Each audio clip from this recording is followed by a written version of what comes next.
وكفى أما بعد فأعوذ بالله من الشيطان الرجيم بسم الله الرحمن الرحيم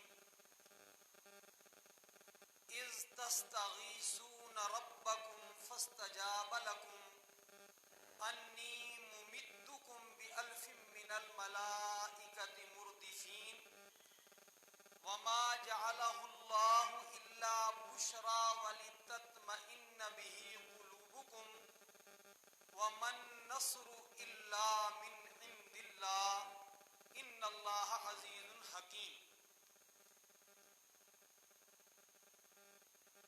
وقال الله تبارك وتعالى في مقام آخر إنهم فتية آمنوا بربهم وزدناهم هدى. وعن ابن مسعود رضی اللہ عنہ عن النبی صلی اللہ علیہ وسلم قال لا تزال قدما ابن آدم يوم القيامة من عند ربه حتى يسأل عن خمس عن عمره فيما أفناه وعن شبابه فيما أبلاه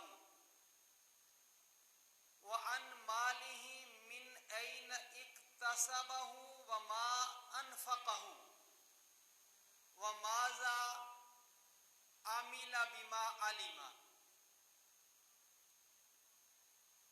صدق الله العلي العظيم وصدق رسوله النبي الأمي الكريم ونحن على ذلك لمن الشاهدين والشاكرين والحمد للہ رب العالمین.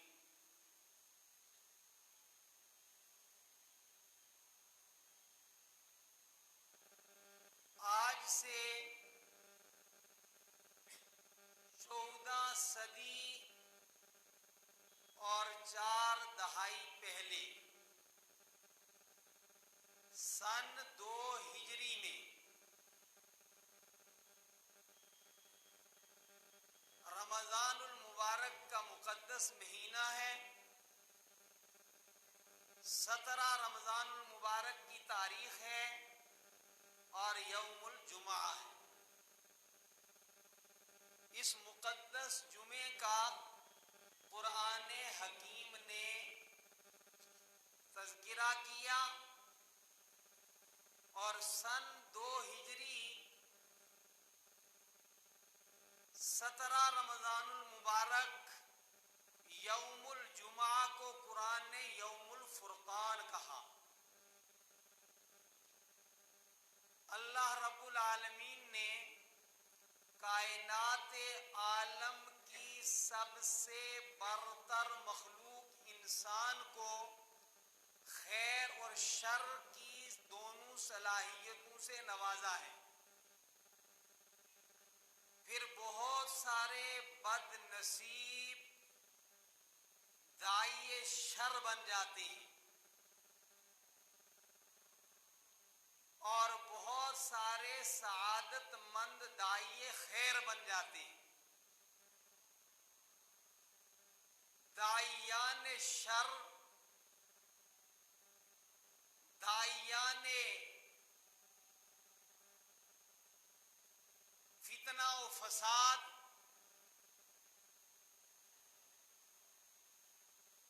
کوشش کرتے ہیں کہ دنیا میں پھول کم ہوں کانٹے زیادہ. داعی شر محنت کرتے ہیں کہ دنیا میں اجالا ختم ہو جائے، اندھیرا پھیل جائے. برائی کے چاہنے والوں کی بھی محنت ہوتی ہے کہ دنیا کے اندر فتنہ ہو، فسادات نمودار ہوں، لڑائی جھگڑے ہوں، انسان اپنی انسانی عظمت کو بھول جائیں. اور داعیان خیر کا ولولہ یہ ہوتا ہے کہ شر کے دائی ہزار فتنے پھیلائیں، برائی کی 1000 ہوائیں چلائیں، ہم تو ہر حال میں ان کا رخ پھیر کر کے رہیں گے۔ انسان اول کے آغاز ہی سے دونوں طبقوں کو وجود مل گیا اور کاروان انسانیت چلتا رہا چلتا رہا چلتا رہا، یہاں تک کہ امام الانبیاء، خاتم النبیین، سید الاولین والآخرین، جناب محمد الرسول اللہ صلی اللہ علیہ وسلم کی بعثت ہوئی۔ میں ولادت نہیں کہہ رہا، بعثت کہہ رہا ہوں۔ اور آپ صلی اللہ علیہ وسلم نے بحکم خداوندی آخری اعلان فرمایا اور انسانوں کو حق کی دعوت کی طرف بلایا، اللہ کے دربار میں سر جھکانے کے لیے دعوت دی، دنیا کے اندر خیر کو عام کرنے کے لیے ایک جد و جہد شروع کی۔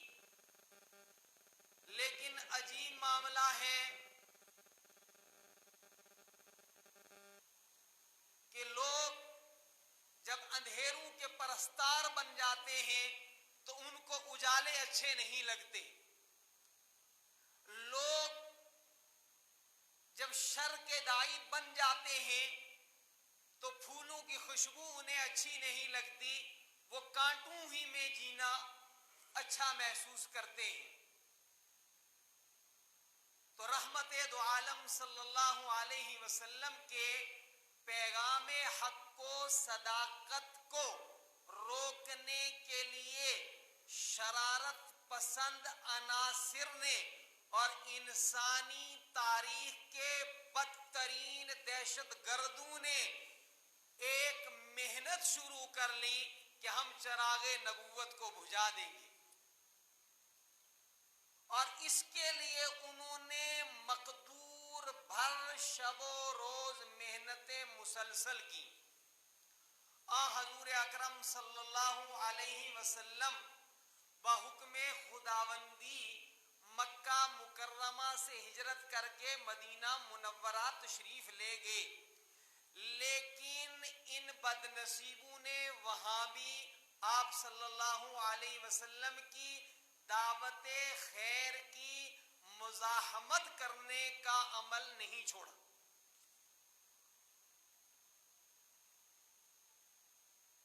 یہ دنیا اپنے محسنوں کو یوں ہی تنگ کرتی ہے، وہ در سے صلح دیتے ہیں، یہ ان سے جنگ کرتی ہے۔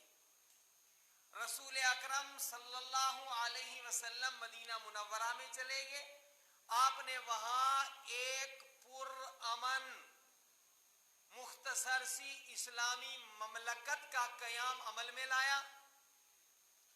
قریش مکہ، مشرکین مکہ نے وہاں کے یہودیوں کے ساتھ مل کر مسلسل وہاں بھی سازشیں کرنا شروع کر دی، اور مسلمانوں کے جو قافلے مکہ مکرمہ سے گئے تھے ان میں سے بعض کو اس حال میں بھیجا کہ تنہا کر دیا اور ان کی مال و دولت کے اوپر قبضہ کر لیا۔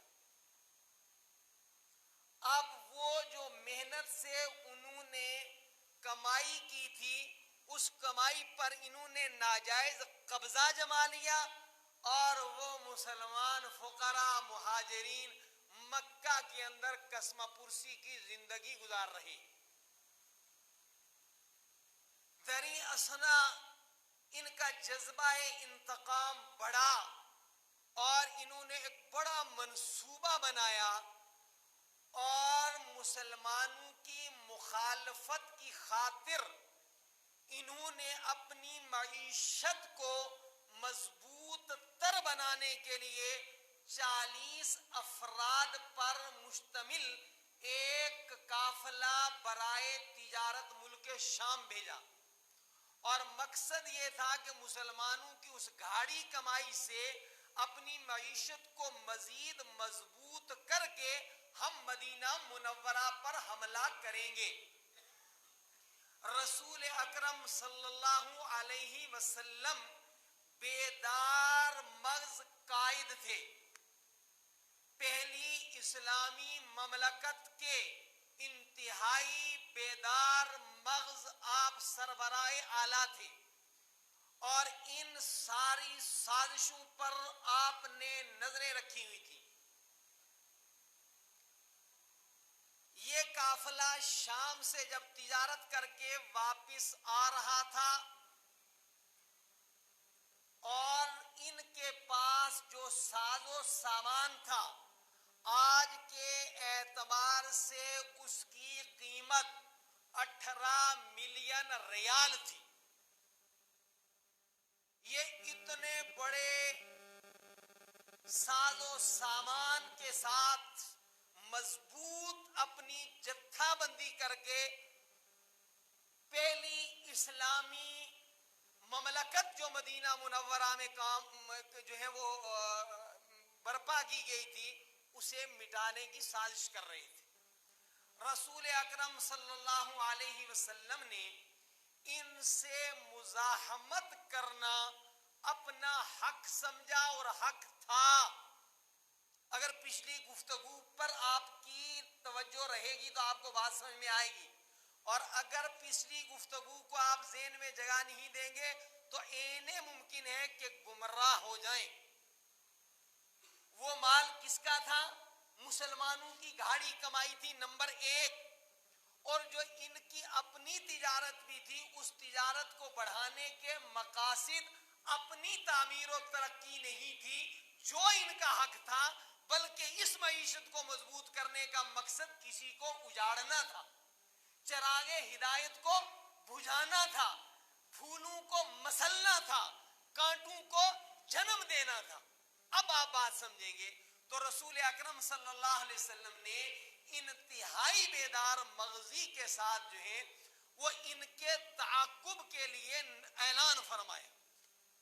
لیکن مقصد اتنا ہی سامنے تھا کہ یہ مختصر سا 30-40 افراد پر مشتمل تجارتی قافلہ ہے اور ہمارا جو حق ہے وہ ہم ان سے وصول کرنے کی جد و جہد کریں گے. قطعاً جو ہے وہ جنگ کا ارادہ نہیں تھا. ادھر بھی قافلے کا سردار انتہائی زیرک شخص تھا ابو سفیان. اس نے اپنا ایک آدمی مکہ مکرمہ میں بھیجا اور اس انداز میں بھیجا کہ تم جا کر وہاں اعلان کرو اور اپنی سواری کو زخمی کر دو. یہ علامت ہوتی تھی پوری قوم کو, پوری برادری کو, پورے علاقے کو جو ہے وہ جنگ کے لیے آمادہ کرنے کے لیے. چنانچہ جب وہ اس طرح مکہ مکرمہ میں اس کا قاصد پہنچا تو وہاں بلا تاخیر بڑے پیمانے پر اس مسلمانوں کے قافلے کی مزاحمت کی تیاری شروع ہو گئی. اب یہ افراد تھے صرف 313 جو مدینہ منورہ سے چلے تھے, اور ادھر سے جو قافلہ تیار ہو کر آیا وہ 1300 افراد پر مشتمل تھا اور مسلح تھا. وہ پورے کے پورے جو ہے زرہیں پہنے ہوئے تھے اور جو اس زمانے کے جنگی سازہ و سامان تھے اس سے پوری طرح آراستہ و پیراستہ تھا. جب رسول اکرم صلی اللہ علیہ وسلم کو اس کی اطلاع ملی تو آپ صلی اللہ علیہ وسلم نے صحابہ کرام کی مشاورت طلب کی اور جتنی اعلیٰ مسلم قیادت تھی ان سب سے مشورے طلب کیے گئے کہ ہم کیا کریں. سب سے پہلے سیدنا صدیق اکبر رضی اللہ تعالی عنہ نے فرمایا کہ یا رسول اللہ صلی اللہ علیہ وسلم, ہم ان امن دشمنوں کے خلاف ہر اعتبار سے مقابلہ کرنے کے لیے تیار ہیں. پھر حضرت عمر رضی اللہ تعالی عنہ نے بھی ان کی تائید فرمائی, اور اس کے بعد حضرت مقداد رضی اللہ تعالی عنہ نے بھی رسول اکرم صلی اللہ علیہ وسلم سے فرمایا کہ یا رسول اللہ صلی اللہ علیہ وسلم, آپ ہمیں جو حکم دیں گے ہم برق الغماد تک آپ کے ساتھ جانے کے لیے تیار ہیں. ہم وہ نہیں ہیں, ہم موسیٰ علیہ السلام کے امتی نہیں ہیں کہ ہم کہہ دیں گے اذهب انت وربك فقاتلا انا هاهنا قاعدون، کہ ہم تو آرام کر رہے ہیں، آپ اور آپ کا رب جا کر کے لڑو۔ رسول اکرم صلی اللہ علیہ وسلم نے چوتھی مرتبہ پھر رائے طلب فرمائی۔ چنانچہ چوتھی مرتبہ جب آپ نے رائے طلب فرمائی تو حضرت سعد ابن معاذ رضی اللہ تعالی عنہ کھڑے ہو گئے۔ جب صحابہ کا نام آئے کہا کرو رضی اللہ تعالی عنہ۔ کیا قافلہ تھا یہ وہ قافلہ تھا جس نے صبح قیامت تک انسانیت کو روشنی بخشی۔ یہ وہ قافلہ تھا کہ نازک ترین حالات میں رب نے فرمایا جھوم جائے بندہ، یا ایھا النبی حسبک اللہ ومن اتبعک من المؤمنین۔ اصحاب ذوق لذت محسوس کریں گے، واہ صحابہ کی عظمت کو قرآن نے کیسے بیان کیا۔ یا ایھا النبی، او نبی اس مشکل مرحلے میں، حسبک اللہ، اللہ آپ کے لیے کافی ہے۔ لیکن اگلی بات کیا کہی؟ اگلی بات جو جھوم جائے بندہ، اللہ کافی ہے اور آپ کے چاہنے والے مومن آپ کے لیے کافی۔ یہ ہے عظمت صحابہ، یہ ہے عظمت صحابہ۔ یا ایھا النبی حسبک اللہ ومن اتبعک من المؤمنین۔ اس مشکل مرحلے میں اے محبوب کل جہاں، آپ کے لیے اللہ اور آپ کی اتباع کرنے والے مومنین کافی۔ اللہ نے فرمایا یہ نبی کے مشن کے مددگار ہیں۔ اپنے نبی کی حفاظت کے لیے اللہ جی نے کافی کہے، ان کی عظمت کا کیا پوچھنا۔ سمجھے آپ ان کی عظمت؟ اس کے بعد یہ سعد بن معاذ رضی اللہ تعالیٰ عنہ کھڑے ہوئے، اور یہ انصاری تھی۔ جب مسلمانوں کے مختصر قافلے نے حج کے موقع پر رسول اکرم صلی اللہ علیہ وسلم سے یہ فرمایا تھا کہ آپ کو بہت پریشان کرتے ہیں مکہ والے، آپ مدینہ منورہ آ جاؤ، تو نبی صلی اللہ علیہ وسلم نے ان سے بیعت لی تھی اور پوچھا تھا کہ میں اپنے وطن کو چھوڑ کر کے، میں اپنی برادری کو چھوڑ کر کے، میں اپنے رشتہ داروں کو چھوڑ کر کے اگر مدینہ منورہ میں آ جاؤں تو کیا تم میرا ساتھ دو گے؟ تو انہوں نے بیعت کی تھی، یا رسول اللہ صلی اللہ علیہ وسلم ہم آپ کی آگے سے، پیچھے سے، دائیں سے، بائیں سے مدد کریں گے۔ لیکن اس میں بیعت میں کیا تھا؟ مدینے میں، اور یہ جنگ مدینے سے باہر ہو رہی تھی، اس لیے بیعت کے اندر یہ نہیں تھا۔ تو سعد بن معاذ رضی اللہ تعالیٰ عنہ سمجھ گئے اور فرمایا، یا رسول اللہ صلی اللہ علیہ وسلم شاید آپ انصار کی رائے معلوم کرنا چاہتے ہیں۔ فرمایا ہاں بات تو یہی ہے۔ فرمایا میں سارے انصار کے ترجمان کی حیثیت سے آپ کو یقین دلاتا ہوں کہ ہمارا جو مال ہمارے پاس بچے گا اس سے زیادہ وہ مال ہمیں محبوب ہوگا جو آپ کے مشن کے اوپر خرچ ہو جائے۔ جو جانیں بچیں گی ان سے زیادہ ہمیں وہ جانیں محبوب ہیں جو آپ کے حکم پر راہ خدا کے اندر کام آ جائیں گی۔ بس ان کی یہ تقریر سن کر رحمت دو عالم صلی اللہ علیہ وسلم کا چہرہ منورہ کھلکھلا اٹھا، آپ خوش ہو گئے، اور رسول اکرم صلی اللہ علیہ وسلم نے ان بد نصیب درندوں کے خلاف جو دنیا سے روشنی کو ختم کرنا چاہتے تھے، جو انسانی تاریخ کے بدترین دہشت گرد تھے، ان کے خلاف صحابہ کرام رضوان اللہ تعالی علیہم اجمعین کی مشاورت کے بعد جنگ کا اعلان کر دیا، اور یہ قافلہ خرامہ سوئے بدر روانہ ہو گیا۔ مکہ سے آنے والے قافلے نے پہلے ہی پہنچ کر کے لگ بھگ 5.5 میل لمبا اور 4 میل چوڑا میدان جو ہے وہ سنبھال لیا تھا۔ رسول اکرم صلی اللہ علیہ وسلم کا قافلہ ان امن دشمنوں ان اسلام دشمنوں، ان انسانیت دشمنوں کے خلاف معرکہ آرائی کے لیے پہنچ گیا. ایک طرف نہتے مسلمان تھے اور دوسری طرف لوہے کے اندر ڈوبے ہوا کفار کا، انسانی دشمنوں کا لشکر جرار تھا. پورے واقعے کو بھی تفصیل تو نہیں بیان کیا جا سکتا، لیکن جو آیت میں نے پڑھی، قرآن حکیم نے جو منظر کشی کی ہے اس معرکہ کی، اس میں یہ بھی فرمایا اِذْ تَسْتَغِیثُونَ رَبَّکُمْ، یاد کرو نا وہ مرحلہ، یاد کرو نا وہ منظر. کون سا منظر؟ جب وہ اہل ایمان کا قافلہ رب کو پکار رہا تھا. اِذْ تَسْتَغِیثُونَ رَبَّکُمْ، ادھر اہل ایمان نے رب کو پکارا. اور یاد رکھو کہ مومن کا سب سے بڑا مضبوط ہتھیار دعا ہے. دعا وہ الگ چیز ہے کہ پھر دعا کے شرائط ہیں. دعا ہے. صحابہ کرام کو قرآن کہہ رہا ہے اور رہتی دنیا کے اہل ایمان کو کہہ رہا ہے، یاد کیجئے تستغیثون ربکم. اس مشکل مرحلے میں جب صحابہ نے اپنے پروردگار کو پکارا، اور یہ درس توحید ہے، صحابہ نمونہ عمل ہیں ہمارے لیے. جب پکارنا ہے تو کس کو پکارو؟ صرف رب کو. پکارنا ہے تو کس کو پکارو؟ صرف رب کو. اور وہی رب مدد کر سکتا ہے. نافع اور ضار، نقصان اور نفع کا تنہا مالک رب العالمین ہے. اس کے علاوہ کوئی کسی کو نقصان نہیں پہنچا سکتا، کوئی کسی کو نفع نہیں پہنچا سکتا. ادھر انہوں نے پکارا، ادھر قرآن کہہ رہا انی ممدکم بِأَلْفَ اسْتَجَابَ لَكُمْ.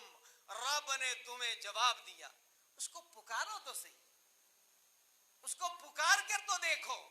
ہم نے پکارا نہیں، اور پکارا ہے تو بے ڈھنگے انداز سے پکارا ہے، غافل ہو کر کے پکارا ہے، نا امید اور مایوس ہو کر رسمن پکارا ہے. دل تڑپ جائے، یقین کامل ہو نہیں سکتا کہ اس کے دروازے کھل نہ جائیں. فَاسْتَجَابَ لَكُمْ، ادھر پکارا اور ادھر جواب آ گیا. انی ممدکم بِأَلْفٍ مِّنَ الْمَلَائِکَةِ مُرْدِفِينَ. ہاں ہم تمہاری فرشتوں کے ذریعے پے در پہ مدد کریں گے. چنانچہ جب میدان کارزار گرم ہوا تو پہلے 1000 فرشتے وردی کے اندر مسلمانوں کی مدد کے لیے آئے. پھر 2000 فرشتے ناروں کی گونج کے ساتھ میدان بدر میں اہل ایمان کی مدد کے لیے آئے. پھر 2000 اور فرشتے اہل ایمان کی مدد کے لیے آئے. پہ در پہ آتے رہے.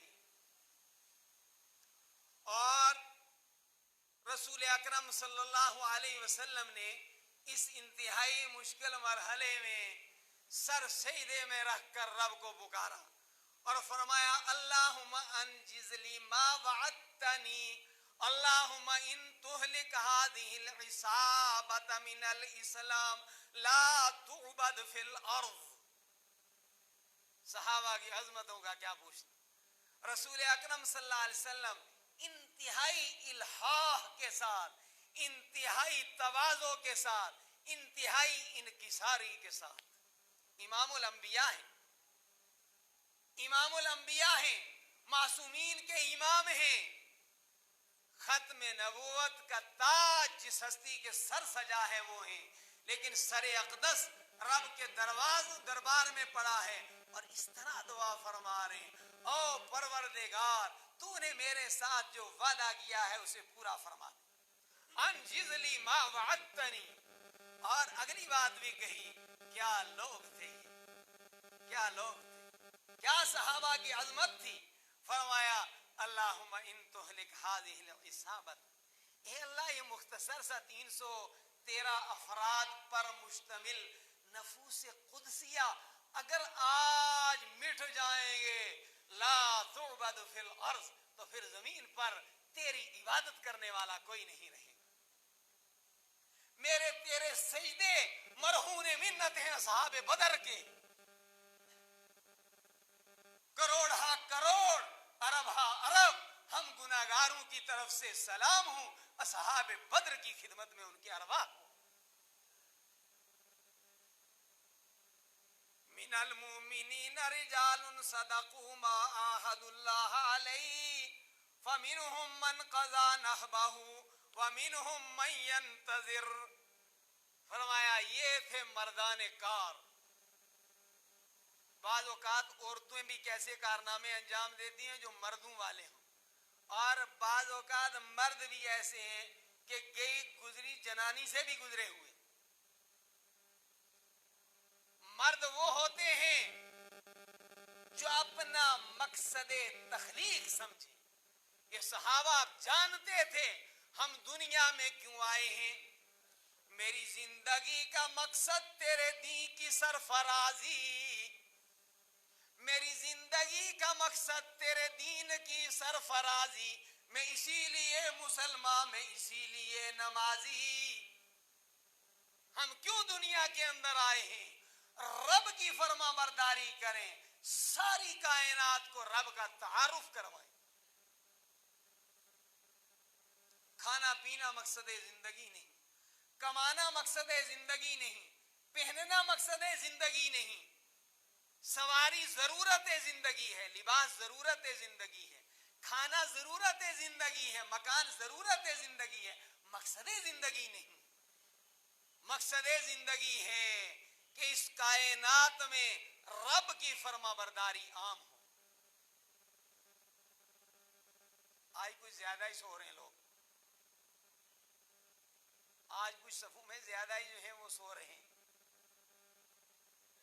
غزوہ بدر کی رات میں اللہ نے جو انعام گنوائے صحابہ پر, ان میں سے ایک یہ بھی تھا, صحابہ ہم نے تمہیں جو ہے وہ تمہارے اوپر نیند طاری کر دی. اللہ کی جو مددیں یوم الفرقان کو آئی, بدر کے دن آئی, میرا ایمان ہے بدر کا تذکرہ. یہ وہ دن ہے جس دن نے صدیوں کو بہاریں دکھائی ہیں. فرمایا زخموں سے چور تھے صحابہ, خون لگا ہوا تھا, تلواریں ہاتھ میں دی, اللہ نے نیند غالب کر دی ان کے اوپر. فرماتے اتنی نیند غالب ہوئی کہ ہمارے ہتھیار ہمارے ہاتھوں سے گر گئے, اور پھر جو بیدار ہوئے تو تازہ دم تھے جیسے زخم تھے ہی نہیں. بعض اوقات آپ کو کوئی تکلیف ہو, نیند آ جائے, نیند کے بعد آپ تر و تازہ ہو جاتے ہیں نا. فرمایا یہ اللہ کا انعام تھا تمہارے اوپر, اللہ کا انعام تھا تمہارے اوپر. اس طرح دعا فرمائی نبی اکرم صلی اللہ علیہ وسلم نے اس موقع پر, اور اتنا تڑپ رہے تھے رسول اکرم صلی اللہ علیہ وسلم کہ آپ کے جو دو چادریں تھیں وہ کاندھوں پر سے نیچے گر گئیں. اور سیدنا حضرت ابو بکر صدیق رضی اللہ تعالیٰ عنہ جو آپ صلی اللہ علیہ وسلم کے ساتھ تھے, آپ نے جا کر آپ صلی اللہ علیہ وسلم فرمایا یا رسول اللہ بس کیجئے, آپ کے رب نے آپ کی سن لی. جب بندے کو رحم آ گیا تو رب کو کتنا رحم آیا ہوگا نبی اکرم صلی اللہ علیہ وسلم کی اس مضطربانہ صدا اور دعا کے اوپر. یہ کوئی قصہ کہانی نہیں بیان کیا جا رہا, ہمارے بھی مسائل ہیں, ملی مسائل ہیں, سیاسی مسائل ہیں, ذاتی مسائل ہیں, صحت کے مسائل ہیں. میں بتانا چاہتا ہوں آپ کو, غزوہ بدر پیغام دے رہا ہے, ہر مشکل مرحلے میں رب کو پکارو, ہر مشکل مرحلے میں رب کو پکارو, ہر مشکل مرحلے میں رب کو پکارو. اور جب اس کو پکارا جاتا ہے تو وہ مدد فرماتا ہے. ہر رات کے آخری حصے میں ینزل ربنا السماء الى الدنیا, ہر رات کے آخری حصے میں اللہ تعالیٰ آسمان اول پر آ جاتے ہیں اور پوچھتے ہیں حل من مستغفر فاغفر له, ہے کوئی بخشش چاہنے والا میں اس کی بخشش کر دوں. ہے کوئی سائل کہ میں اس کو عطا کروں؟ ہے کوئی طالب رزق کہ میں اس کا دامن رزق سے بھر دوں؟ کیا کرنا ہے اس مشکل وقت میں؟ ہمیں اللہ کو پکارنا، اللہ کو پکارنا ہے، اللہ کو پکارنا ہے، اس کے علاوہ کوئی چارہ ساز نہیں۔ بہرحال جنگ بدر کو یوم الفرقان کہا گیا کہ اس دن اللہ تعالیٰ نے حق اور باطل کو واضح کر کے دکھا دیا کہ باطل چاہے کتنے ہی کر و فر کے اندر ہو، باطل چاہے کتنے ہی ساز و سامان سے لیس ہو، باطل چاہے مکمل طور پر اکثریت کے اندر ہو، لیکن اگر اہل ایمان اپنے رب کو راضی کر لے تو اللہ کی مدد جو ہے وہ امن پسندوں کے ساتھ ہوتی ہے اور اللہ تعالیٰ کامیابی انہیں ہی عطا فرماتی۔ جب اللہ رب العالمین چاہے تو اقتدار ناکام ہو جاتا ہے اور خالی اور کمزور اقتدار والے کامیاب ہو جاتے ہیں۔ لیکن ایک تو یہ ہے کہ یہ عظیم کامیابی جن اصولوں پر ملی، ان اصولوں میں سے ایک آپسی اتحاد ہے جس پر آئندہ جمعہ بات ہوگی انشاءاللہ۔ دوسرے اللہ اور رسول کی فرما برداری ہے، اللہ اور رسول کی فرما برداری ہے، اپنی قیادت کے ساتھ مکمل وفاداری ہے۔ جب قیادت کے ساتھ وفاداری ہوتی ہے تو میں محبت ہوتی ہے، پیار ہوتا ہے، پھر منزلیں آ کے قدم چوم لیتی ہیں۔ قدم منزلیں نہیں چومتے بلکہ منزل قدم چوم لیتی ہے۔ رسول اکرم صلی اللہ علیہ وسلم جنگ بدر میں صف بندی فرما رہے ہیں، صف بندی فرماتے آپ کے پاس تیر ہے، سواد بن غزیہ ایک صحابی ہیں، غالباً بعض نے لکھا ہے کہ ان کا پیٹ نکلا ہوا تھا یا ممکن ہے تھوڑی سی بے احتیاطی ہوئی ہو، صف سے تھوڑا سا آگے تھے۔ رسول اکرم صلی اللہ علیہ وسلم نے یوں ذرا تیر دبا دیا تو انہوں نے فوراً کہا یا رسول اللہ صلی اللہ علیہ وسلم آپ نے مجھے تکلیف پہنچا دی۔ آپ صلی اللہ علیہ وسلم نے فوراً اپنے پیٹ مبارک، شکم مبارک سے کرتا اٹھایا کہ فرمایا تم بدلہ لے لو۔ سواد بن غزیہ چمٹ گئے، بوسے دینے لگے شکم مبارک کے اوپر، یا رسول اللہ صلی اللہ علیہ وسلم اصل میرا مقصد یہ تھا، ورنہ کون ہوتا ہوں میں آپ کی شکایت کرنے والا۔ یہ محبت تھی حضرات صحابہ کرام رضوان اللہ تعالی علیہم اجمعین کی، حضرات صحابہ کرام رضوان اللہ تعالی علیہم اجمعین کے ساتھ کہ رحمت دو عالم سے بے پناہ انہیں محبت تھی۔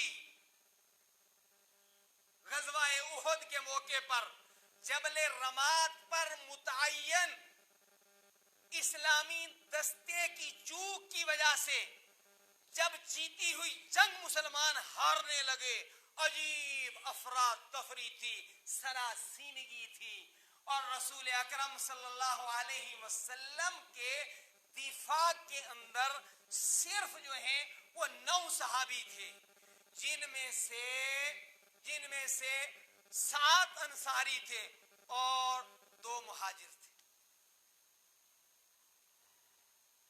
آپ صلی اللہ علیہ وسلم کا دفاع کرتے کرتے 7 کے 7 انصاری جام شہادت نوش فرما گئے۔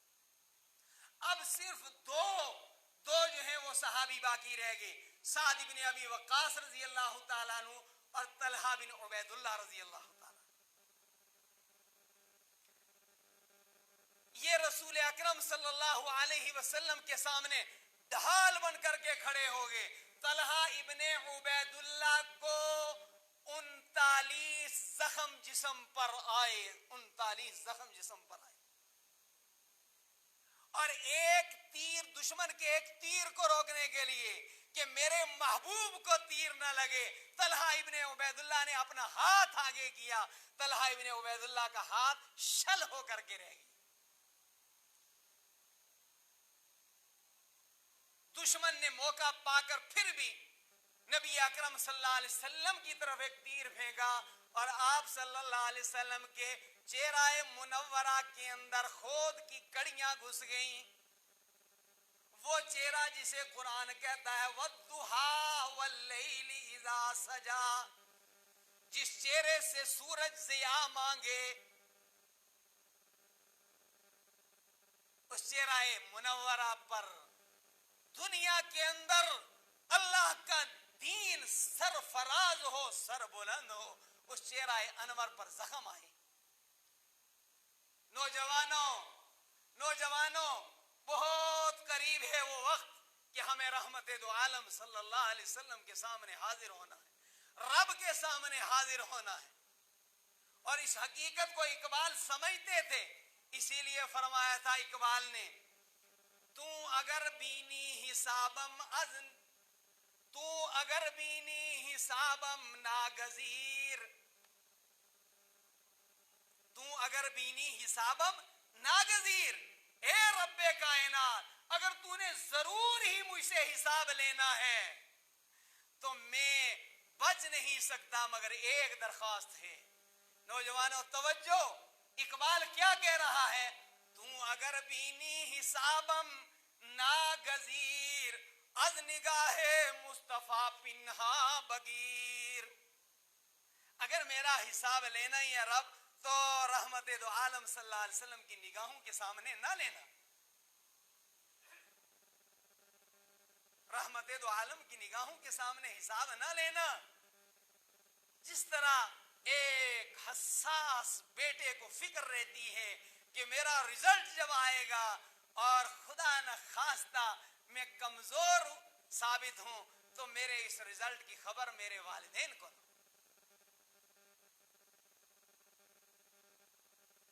چنانچہ آپ صلی اللہ علیہ وسلم کے روح انور میں دو خود کی گھڑیاں گھس گئی۔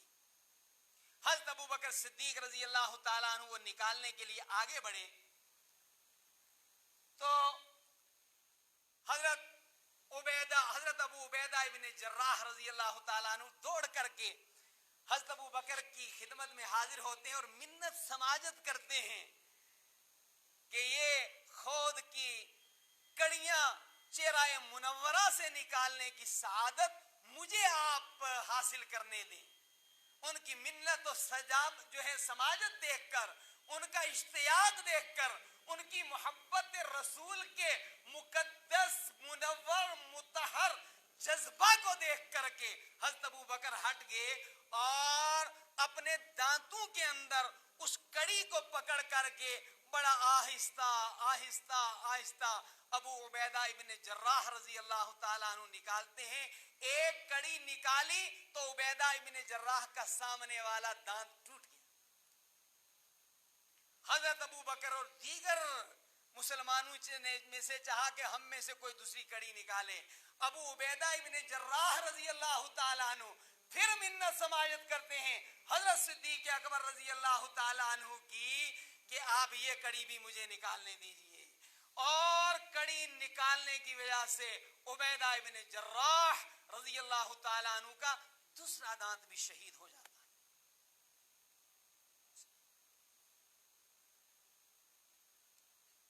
یہ کامیابی، یہ اس دین کو سرفرازی جو ملی وہ حضرات صحابہ کرام کی محبت رسول کا نتیجہ تھا۔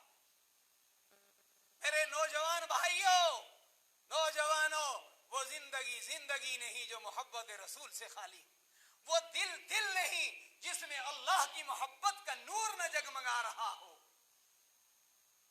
خیرہ نہ کر سکا مجھے جلوائے دانش فرنگ، خیرہ نہ کر سکا مجھ کو جلوائے دانش فرنگ، سرما ہے میری آنکھ کا خاک مدینہ و نجف۔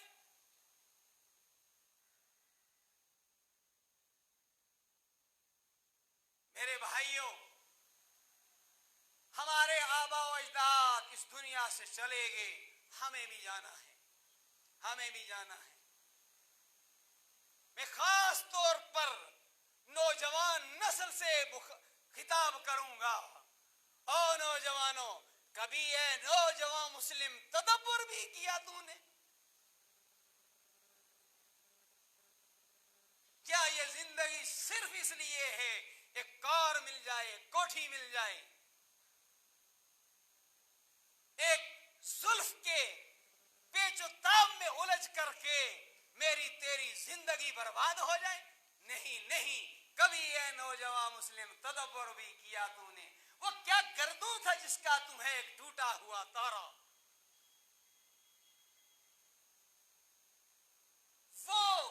وہ مسلمان جب قیامت میں ان سے آمنا سامنا ہوگا، میں آپ کیا جواب دیں گے؟ وہ دو چھوٹے چھوٹے بچے ہیں، ڈھونڈ رہے ہیں میدان کارزار میں، کدھر ہے وہ ابو جہل جو آقا مدنی صلی اللہ علیہ وسلم کو گالیاں بکتا ہے؟ بچے ہیں بچے، اور دیکھتے دیکھتے شیر کی طرح جھپٹ پڑتے ہیں اور اس کو جو ہے کام تمام کر دیتے ہیں۔ رحمت دو عالم صلی اللہ علیہ وسلم جا کر ابو جیل کی لاش کے پاس کھڑے ہوتے ہیں اور فرماتے ہیں یہ ہے اس امت کا فرعون، یہ ہے اس امت کا فرعون۔ میں آپ کو کسی کو مارنے کے لیے نہیں کہہ رہا، میں یہ کہہ رہا ہوں اپنے آپ کو بچا لو، اپنے دشمن نفس کو قتل کر دو، اپنے دشمن شیطان سے پنگا لے لو، اس سے لڑ پڑو۔ تم نے زندگیاں گزار دی، دیوبندی بریلوی سے لڑ رہا ہے، بریلوی دیوبندی سے لڑ رہا ہے، مقلد غیر مقلد سے لڑ رہا ہے، غیر مقلد کی ساری توانائیاں مقلد کے خلاف استعمال ہو رہی، گجر پہاڑی سے لڑ رہا ہے، پہاڑی گجر سے لڑ رہا ہے۔ اسی لیے آئے تھے دنیا کے اندر، یہ بدبو پھیلانے کے لیے آئے تھے اس اللہ کی پاک زمین کے اوپر؟ تمہارا مقصد کچھ اور تھا، اور اللہ کے حضور میں جا کر جواب دینا ہے تمہیں۔ کبھی یہ نوجوان مسلم تدبر بھی کیا تو نے؟ وہ کیا گردوں تھا جس کا تمہیں ایک ٹوٹا ہوا تارا؟ سوچو سوچو سوچو، کس مقدس کڑی کا ہم پچھلا حصہ ہیں، ان کے کارنامے کیا تھے، ہمارے کارنامے کیا ہیں۔ حضرت ابو مسعود رضی اللہ تعالیٰ عنہ سے روایت ہے، رحمت دو عالم سیدنا محمد الرسول اللہ صلی اللہ علیہ وسلم نے فرمایا لا تزال قدما ابن آدم یوم القیامت من عند ربه حتی یسأل عن خمس۔ فرمایا قیامت کا میدان برپا ہوگا، یقیناً ہوگا، اور از اولین اور آخرین وہاں ہوں گے۔ فرمایا کوئی بنی آدم، کوئی انسان، اس کا دنیا کے اندر کوئی سٹیٹس رہا ہو، وہ شیخ ہو، محدث ہو، مفسر ہو، بادشاہ ہو، وزیر ہو، افیسر ہو، مالدار ہو، زمیندار ہو، غریب ہو، شہری ہو، دیہاتی ہو، کسی کے قدم اپنی جگہ سے ہل نہ سکیں گے جب تک 5 سوالوں کا رب کو جواب نہ دے دے۔ پہلا سوال عن عمرہ فیما افناہ، اللہ نے تمہیں دولت زندگی عطا فرمائی تھی، وہ کہاں فنا کی تم نے، کہاں فنا کی؟ وعن شبابہ فیما ابلاہ، اور زندگی کا وہ حسین دور جسے جوانی کہتے ہیں، وہ جوانی کہاں لگائی تھی، وہ جوانی کہاں کھپائی تھی؟ کچھ جوان تو وہ تھے جنہیں قرآن نے کہا انہم فتیۃ آمنوا بربہم وزدناہم ہدی، وہ تھے نوجوان انہم فتیۃ جو اپنے رب پر ایمان لائے تھے اور ایمان پر استقامت دکھائی تھی، ایمان بچانے کی خاطر وطن کو، برادری کو، دولت کو چھوڑ دیا تھا، مگر ایمان کے ساتھ سمجھوتا نہیں کیا تھا، ایمان کا تحفظ کیا تھا۔ اور جب وہ اس طرح کھڑے ہو گئے تھے ایمان کے تقاضوں کو نبھانے کے لیے، تو پھر وزدناہم ہدی، ہم نے ہدایت کی راہیں ان پر جو ہے کشادہ فرما دی۔ ایک وہ تھے مردان کار، من المؤمنین رجال، مرد تھے مرد، جنہوں نے انسانیت کے دہشت گردوں کو میدان بدر کے اندر ہمیشہ ہمیش کے لیے نہ ختم ہونے والی نیند سلا دیا. 70 صنادید، بڑے بڑے 70 دہشت گردوں کو اڑا دیا اور 70 کو گرفتار کر دیا. وہ تھے مومن، من المؤمنین رجال صدقوا ما عاهدوا اللہ علیہ. یہ تھے مردان کار کہ جو رب کے ساتھ انہوں نے وعدہ کیا تھا اس وعدے کو سچا کر دکھایا. میں آپ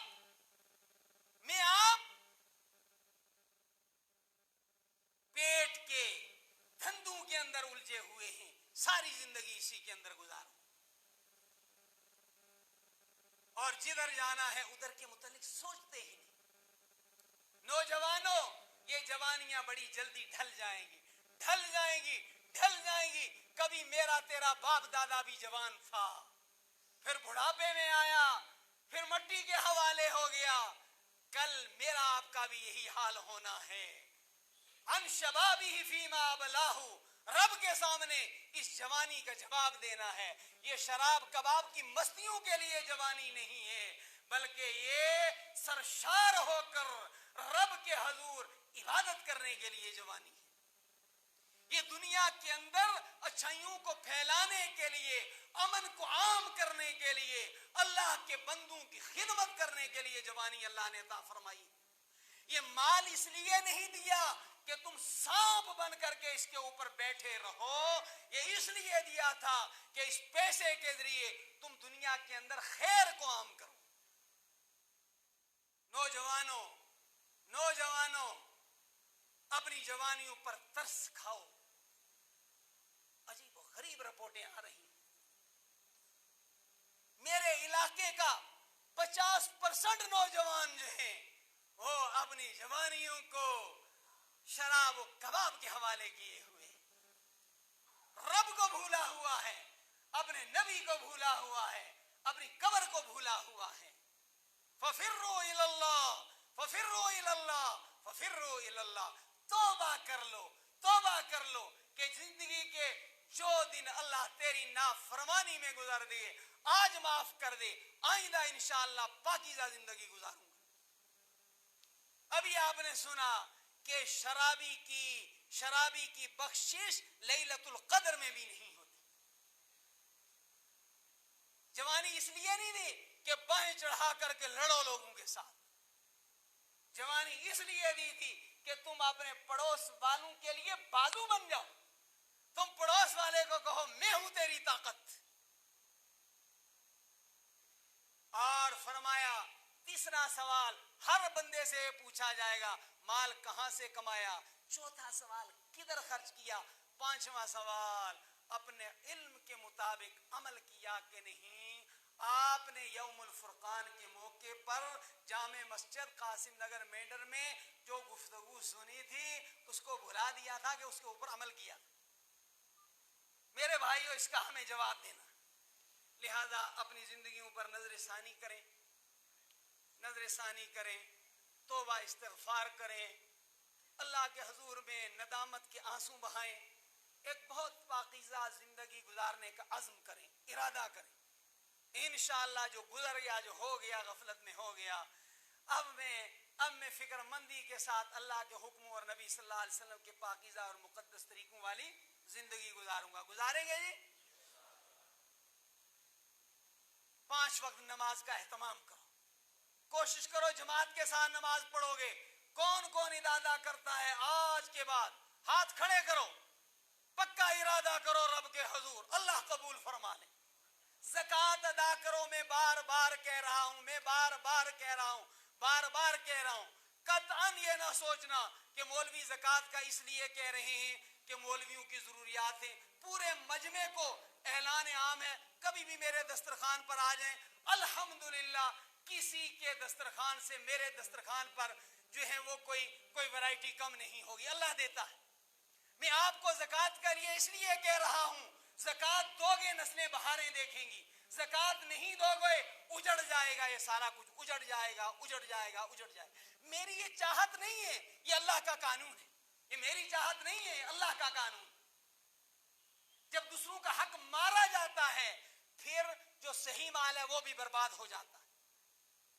جمع شدہ رقم کی زکات دو، دکانوں پر جو مال ہے اس کی زکات دو، زیورات کی گھروں میں عورتوں نے جو رکھے ہیں اس کی زکات دو۔ تو زکات دینے کا ارادہ کرتے ہیں، روزے کے پورے حقوق کے ساتھ روزے رکھو، پورے حقوق کے ساتھ روزے رکھو، اور جن پر حج فرض ہیں نیتیں کرو، ارادے کرو، ٹھیک ہے کہ نہیں؟ اعمال کے ساتھ اپنے آپ کو جوڑو، توبہ استغفار کرو، مہر و محبت کو عام کرو۔ اس دنیا سے لے کر مومن کیا جائے ہیں؟ ایک پاکیزہ دل لے کر جائے۔ تو میرے بھائیوں، غزوہ بدر کا، یوم الفرقان کا پیغام یہ ہے کہ حق کے سپاہی بن کر رہو، سچائی کو قبول کرو، سچائی کے اوپر ڈٹ جاؤ، اور باطل کے ساتھ جو ہے وہ اپنا عملی تعلق مت رکھو، برائی کو اپنا دوست مت بناؤ، شیطان کو اپنا دوست مت بناؤ۔ اللہ رب العالمین اس عاجز کو بھی آپ کو بھی عمل کی توفیق عطا فرمائے۔ میری ایک مرتبہ پھر گزارش ہے کہ اہل مدارس تشریف لائے ہیں، ان سب کا جو ہے وہ بھرپور تعاون فرمائیں گے۔ جامعہ ضیاء العلوم، جامعہ محمدیہ قاسم العلوم، مدرسۃ التوحید تھنہ منڈی، طیب العلوم لورن، اشاعت العلوم چنڈک، جامعۃ الصالحات جموں، دعوت الحق ہرنی، مسجد یوسف